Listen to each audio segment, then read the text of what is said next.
What happens when an alien princess demands to know how humans reproduce, and then outright refuses to believe the answer? Tonight's story takes us deep inside a galactic court, where one human must defend not just biology, but the heart of humanity itself. This is the alien princess refuses to believe how humans reproduce. Let's begin. I never imagined that my proudest diplomatic mission would involve explaining how babies are made to a princess. Yet here I was, standing in the grand crystal hall of the Zelari Empire, sweating through my collar as a dozen alien nobles whispered behind jeweled fans and glowing masks. They had summoned me, Lieutenant Commander Daniel Mercer, Cultural Liaison, United Earth Fleet, not to discuss trade routes or security treaties, but something of great biological importance. At the center of the dais sat Princess Caliph. She was tall, luminous-skinned, her violet hair bound with silver chains, and her gaze sharp enough to cut steel. Rumor said she was brilliant, stubborn, and unafraid to ask questions that would make generals blush. Rumor was correct. "Human," she said, her voice carrying across the chamber. "We have studied your anatomy. Your resilience impresses us. But one aspect of your kind defies reason." I swallowed. "Yes, Your Highness." She leaned forward, narrowing her eyes. "Reproduction. It is said that you combine your bodies in an act both messy and inefficient. Is this true?" The chamber erupted with murmurs, some scandalized, others amused. I resisted the urge to tug at my collar. Of all the questions she could have asked, why this one? "Well," I began cautiously, "in broad terms, yes. Humans reproduce sexually. It requires 2 participants," she interrupted. "Male and female, yes. And this act is physical." "Correct." The princess leaned back, incredulous. "Absurd." She waved a jeweled hand, dismissing the notion as though I just claimed humans laid eggs in sand. No intelligent species would evolve such a crude system. "Surely you jest." "I assure you, I do not jest, Your Highness," I said, heat rising in my face. "It is the foundation of our civilization. Without it, humanity wouldn't exist." The court rippled with whispers. A noblewoman covered her mouth in mock horror. A cluster of scholars scribbled furiously into glowing tablets. Caliph tilted her head, eyes narrowing as if trying to detect sarcasm. "So you mean to tell me, each generation of humans depends on this ungainly ritual of friction?" I winced. "That's one way to put it." The princess scoffed, rising to her feet. "Impossible. Inefficient. My people are born of the convergence, a union of essence and thought. 2 minds weave in ritual, overseen by the life binders, and from that harmony, a new soul emerges. Pure. Refined. Beautiful." Her voice rang with pride, and the nobles hummed their agreement. "And you humans," she continued, lips curling. "You fumble in the dark like beasts, risking disease, pain, and chaos for every offspring. No system so clumsy could produce a species that travels the stars." The court laughed softly, some covering their faces, others daring to point at me. I cleared my throat. "With respect, Your Highness, it works rather well. We've gone from caves to colonies across 3 galaxies in under 10,000 years. Not bad for fumbling in the dark." A few nobles gasped at my boldness. The princess's eyes flashed dangerously, then, unexpectedly, with amusement. "You defend this nonsense with pride?" she asked, stepping closer to the edge of the dais. "Then prove it.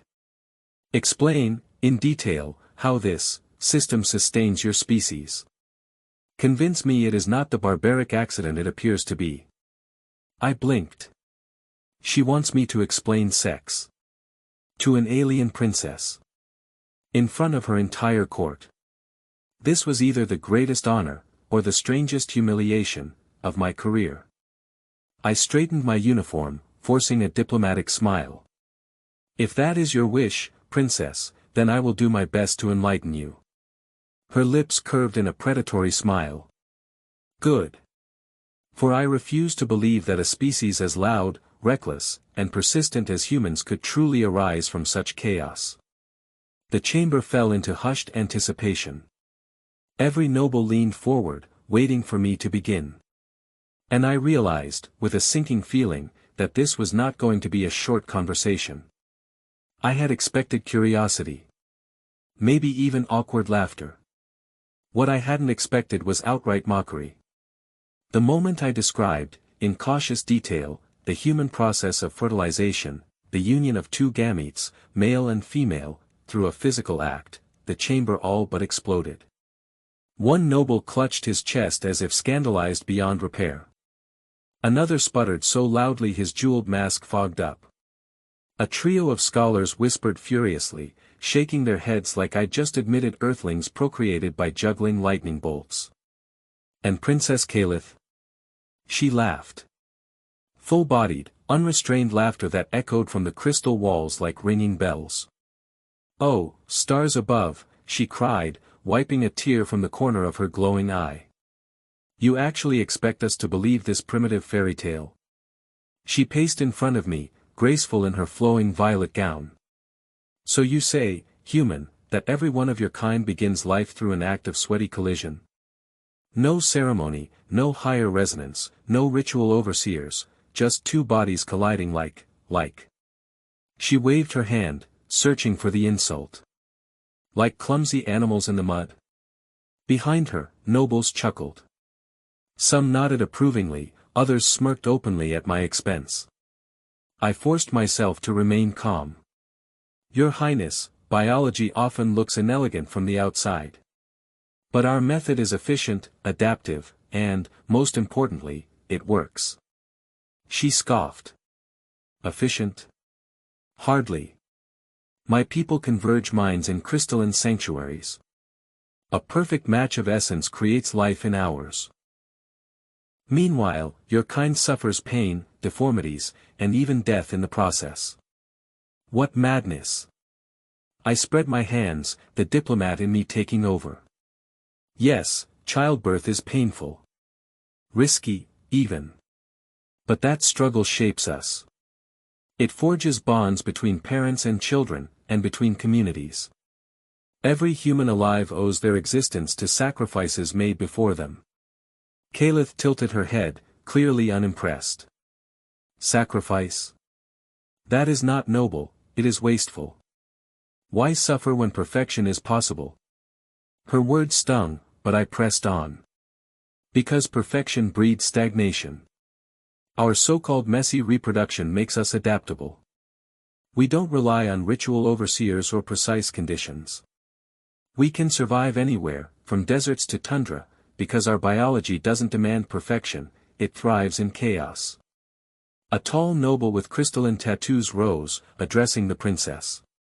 "Highness, perhaps we should not dismiss the humans so quickly. Their numbers alone suggest some merit to his claim." Another scoffed. "Or perhaps they breed like vermin, overrunning the stars with sheer numbers." Laughter rippled. I resisted the urge to roll my eyes. The princess smirked, folding her arms. "Tell me, human, if your system is so effective, why do you require affection? Why tie reproduction to lust and emotion? Surely a purely biological transaction would suffice." And there it was. The opening. "Because," I said, my voice firmer than before, "reproduction for us is more than biology. It's love, choice, intimacy. It's two people risking everything for something greater than themselves. That messy act, as you call it, builds families, and families build civilizations." The chamber hushed. Even Calith blinked, caught off guard by my passion. I stepped forward. "You see inefficiency. I see resilience. You see chaos. I see creativity. Humanity didn't conquer the stars by being perfect, princess. We did it by being stubborn enough to try, and by caring enough to keep trying, generation after messy generation." Calith's lips curled, though I thought I saw the faintest flicker of doubt in her eyes. She leaned closer, her voice softer but dripping with sarcasm. So you would have me believe that billions of humans exist today because of affection? That your species is propelled not by reason, but by sweaty impulses and irrational emotion? I allowed myself a small grin. Exactly. And it works. A ripple of gasps swept the court. Some nobles muttered approval, others outright laughed. The princess straightened, glaring down at me. Then I demand proof. If you are so certain of this chaos-born system, demonstrate it. Convince me. Convince all of us. She gestured around the chamber. Every eye burned into me. This was no longer just a conversation. It was a public challenge. And if I failed, I wouldn't just embarrass myself, I'd humiliate humanity before one of the galaxy's most powerful empires. The princess's challenge hung in the air like a blade. The nobles leaned forward in anticipation, eager to watch the human squirm. Some wore smirks of amusement, others curiosity. The scholars, their glowing tablets ready, seemed positively ravenous for scandalous data. I inhaled slowly, reminding myself, this isn't just about me.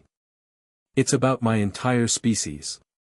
Fail here, and Earth looks like a joke in front of the Empire. Very well, I said, forcing my voice steady. If you wish for proof, I will give it. Not in biology, but in what it means for our lives. The princess arched a brow. Enlighten us, then. Show us how wallowing in chaos creates strength. I began simply. When a child is born to humans, it's rarely easy. Mothers endure pain, sometimes terrible pain. Fathers, families, and entire communities support them. And when that child arrives, fragile and helpless, they need years of care before they can survive alone. Gasps echoed across the hall. Some nobles whispered furiously, scandalized at the thought of such weakness. Caliph tilted her head, clearly skeptical. You admit this? Your young are born, unfinished. Dependent? Yes, I said. Utterly dependent. And that's the point. That dependency forces us to cooperate. To protect one another. To build families that last a lifetime. Every human alive was once held in someone's arms, fed, taught, and loved. That bond is what drives us. The court murmured. A few nobles who had been smirking now looked thoughtful. But Caliph wasn't ready to yield. She stepped closer, her tone mocking. Or perhaps your species is simply weak. Our children emerge from the convergence already walking, already aware of their heritage. They carry the strength of their lineage from the first breath. To hear you describe yours, they are little more than mewling animals. The nobles laughed again, some clapping their jeweled hands in delight. I didn't flinch. Yes, our children are weak at first. But weakness teaches us strength. We learn patience, sacrifice, and responsibility. Every parent becomes a protector. Every child grows up knowing love is what keeps them alive. That's why our bonds run so deep, why we fight for each other. A hush fell over part of the chamber. I saw the scholars exchanging glances, their styluses slowing. Even a few nobles seemed uneasy, as though Caliph's ridicule didn't fully erase the truth in my words. The princess's eyes narrowed. And you claim this, messiness is a virtue? That pain and sacrifice are superior to efficiency and elegance? I nodded. It's precisely because it costs us something that we value it. Life is precious because it's fragile. We protect it because we know how easily it can be lost. I leaned in, lowering my voice. Let me give you an example, Your Highness. There's a story on Earth about a mother who carried her baby through a blizzard after a shipwreck. She froze, but wrapped the child in her coat. When rescuers found them, she was gone. But the baby lived. That child grew up and built a city. Thousands survived because one woman chose to endure pain for the sake of the future. The court was silent now. Even Kalitha's proud expression flickered. I let the moment hang before I added, that is what you call messy. But to us, it is the reason humanity survives anything. Kalitha's lips tightened. She paced again, violet hair catching the crystal light. Finally, she turned, her voice loud enough to carry. Your tale is moving. But sentiment does not prove superiority. Our way is efficient, orderly, and without suffering. What you call strength may be nothing more than stubborn clinging to misery. Some nobles nodded firmly. Others looked conflicted. The chamber had split, half drawn by her logic, half by my defense. I could see it in her eyes, though, she was shaken. The certainty with which she mocked me before was no longer absolute. I straightened, squaring my shoulders. With respect, Princess, your people may create life without suffering, but can you say it makes you cherish it more? Do your children know that sacrifice gave them life? Do they know love was their first shield? The chamber was silent again. Kalith froze, violet eyes flicking to the nobles around her, then back to me. She opened her mouth as though to reply, but no words came.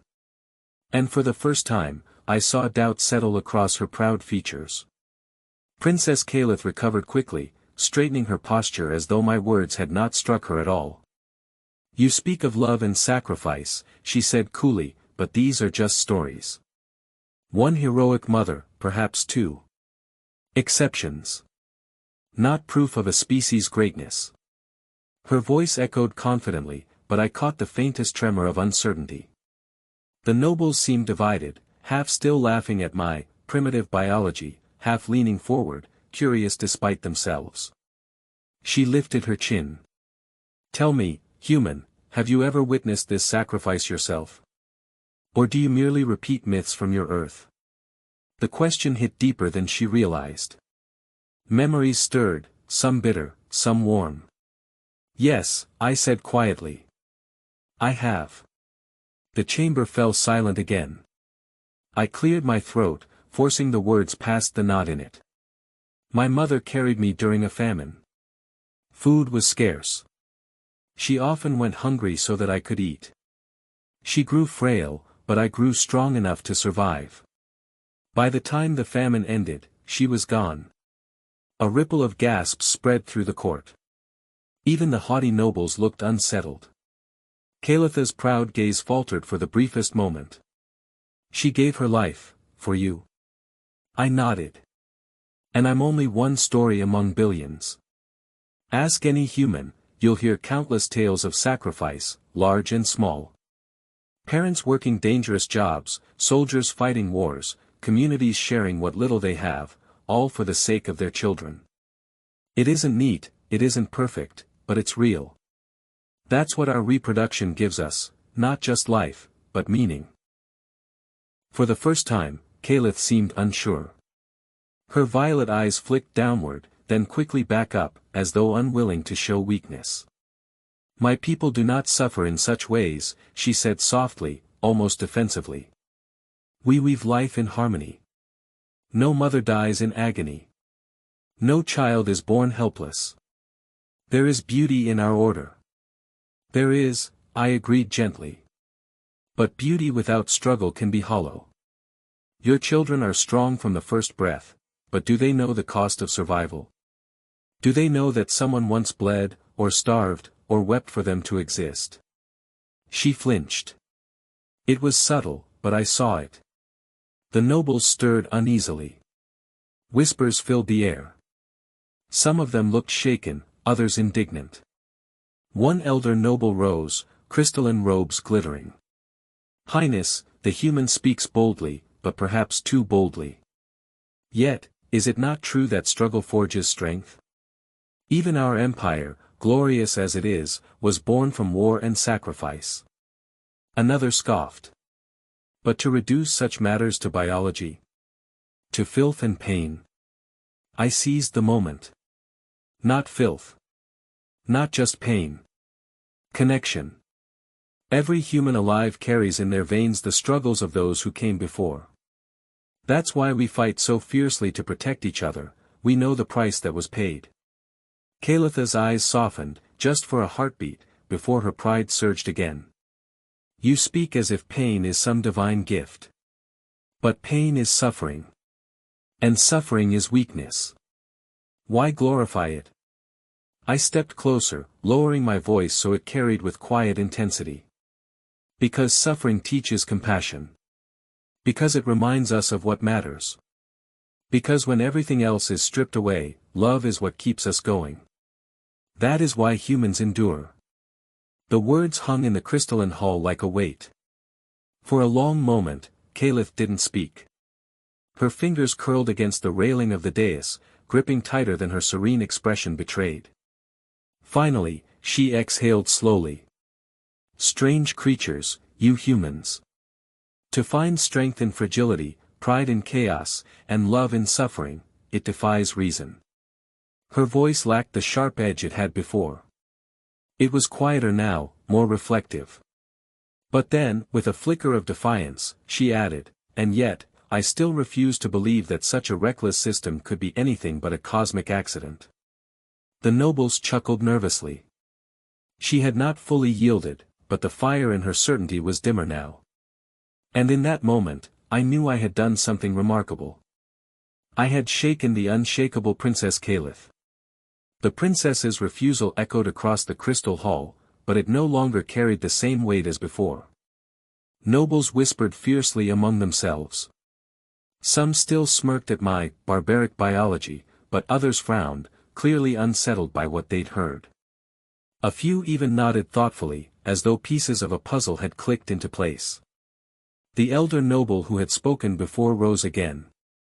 His crystalline robe shimmered in the torchlight. Highness, perhaps this human system is indeed chaotic. But is it not true that chaos often begets strength? Even our empire was forged not in harmony, but in war. Murmurs of agreement spread. Another noble shot to his feet, pointing at me with a jeweled finger. Or perhaps he lies. A convenient myth to disguise primitive urges. Can we truly believe that love, of all things, sustains a species? Kalith silenced them all with a raised hand. Her eyes remained fixed on me, sharp as ever. You have stirred my court, human. Some believe you, some scoff. But I remain unconvinced. Your words tug at the heart, yes, but I am not easily swayed by sentiment. Her voice was firm, but I noticed how her posture had changed. No longer standing tall above me, she leaned slightly forward, curiosity betraying her pride. So tell me one final thing, she said. Why? Why endure this chaos, this pain, when there are better ways? Why not seek harmony, as we have? I met her gaze, steady and calm. Because our way teaches us something no harmony ever could, that life is fragile, and because of that fragility, it is precious. Every child is a miracle, not a guarantee. And when something is rare, fragile, and costly, we protect it with everything we have. The hall grew still. Even the most cynical nobles seemed caught by the weight of my words. I pressed on. Humans don't survive because we're perfect. We survive because we refuse to stop loving, even when it hurts. That is our strength. That is why, no matter how many times the universe tries to break us, we endure. For a long moment, Princess Kalith said nothing. Her violet eyes searched mine, probing for weakness, for deceit. Finding none, she let out a long, almost imperceptible sigh. You speak boldly, human, she said at last, her voice quieter than before. Too boldly, some would say. Yet, there is fire in your words. Fire that even I cannot dismiss entirely. Gasps echoed through the chamber. The princess, conceding even slightly, was almost unthinkable. But she quickly raised her chin again, regaining her regal posture. Still, I refuse to believe that your kind thrives on such recklessness. It is illogical. Inefficient. But she allowed herself the faintest of smiles. It is, impressive. The nobles erupted in a storm of whispers. Some looked scandalized, others grudgingly impressed. The scholars scribbled furiously, recording every word. One bold noble spoke up, "Then what is your judgment, Highness? Do we mock the humans, or admire them?" Kalitha's eyes glittered mischievously as she looked at me. "Both," she said simply. Laughter rolled through the chamber, good-natured this time, not scornful. The tension eased, though I could still feel dozens of curious eyes boring into me. As the nobles debated among themselves, Kalith stepped closer, her voice low enough for only me to hear. "You intrigue me, human. To defend your species with such passion. Perhaps there is truth hidden in your chaos after all." Her lips curved in a smirk. "But do not think I will ever admit it openly. A princess must never lose an argument." I allowed myself a small smile. "Understood, Your Highness. But I'll take your curiosity as victory enough." Her smirk lingered, and for the first time, I thought I saw genuine respect in her eyes. The elder noble raised his staff, calling for order. "Let it be known, the human reproduction system is chaotic, yes, but so too are the humans themselves. Reckless, fragile, stubborn, and yet unstoppable. Perhaps there is wisdom in their madness." The chamber hummed with agreement. For once, laughter gave way to contemplation. And as I stood in the heart of the Empire's court, I realized I had not only defended my species, I had shown them something new. Something they could not easily dismiss. The great crystal gong sounded, signaling the session's end. One by one, nobles rose from their seats, their jeweled robes glittering as they filed out in clusters, their whispers trailing like smoke behind them. Some still laughed at the absurdity of human reproduction. Others, though, wore thoughtful frowns, muttering about sacrifice, love, and fragility. The scholars looked almost feverish, their tablets overflowing with notes they would no doubt analyze for weeks. And through it all, Princess Kalith remained on her dais, her gaze fixed squarely on me. When the chamber had mostly emptied, she descended the steps toward me. Her gown caught the light in shimmering violet hues, her presence so commanding that even without her crown, everyone would have known she was royalty. "You are either the bravest human I have met," she said, "or the most foolish. To stand in this hall, before my court, and claim that love sustains your kind." She stopped a pace away, eyes narrowing, though there was no true malice in her expression anymore. "It defies all reason." "Maybe," I admitted. "But reason alone doesn't keep you warm at night, or give you the will to fight for the next sunrise." Her lips twitched, almost betraying a smile. "You know," she said softly, "my tutors warned me that humans were sentimental, prone to melodrama. I see now they were correct." I smirked. "Guilty as charged." "But," she hesitated, and her voice lowered just enough that only I could hear. "Perhaps sentiment has its uses. Perhaps inefficiency is not always weakness. I cannot say I believe you fully, but I cannot dismiss you either." That, from Princess Kalith, was no small concession.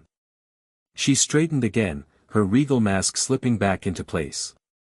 "Do not mistake my curiosity for approval. I still find your methods grotesque." "Understood," I said lightly. "But maybe grotesque is just another word for effective." She snorted, the closest thing to laughter I'd seen from her since the debate began.